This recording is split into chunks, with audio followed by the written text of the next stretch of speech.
ay rated SPG. Striktong patnubay at gabay ng magulang ang kailangan. Maaaring may masiselang tema, lengguwahe, karahasan, sexual, horror o droga na hindi angkop sa mga bata.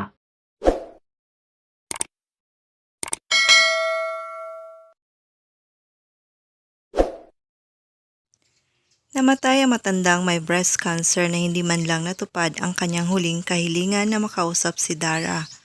Kaya si Dara ang sinisisi ni Dolor dahil namatay umano ang kanyang nanay na malungkot. Sumugod ang kapatid ni Dolor sa venue ng concert para gantihan si Dara. Mabuti na lang nahadlangan ito ni Jenny pero na-injured ang ating bida. Na-appreciate naman ni Dara ang pagkakaligtas ni Jenny sa kanya. Samantala, nagre-rehearsal ng sayaw sina Jenny. Nag-alala naman si Nate para sa kanya. Nakiusap ito sa coach na baka pwede nila i-excuse si Jenny dahil may injury ito. Pero nagpasalamat si Jenny kay Nate sa pagiging concern nito. Ayon sa kanya, okay lang siya at kaya niya umano.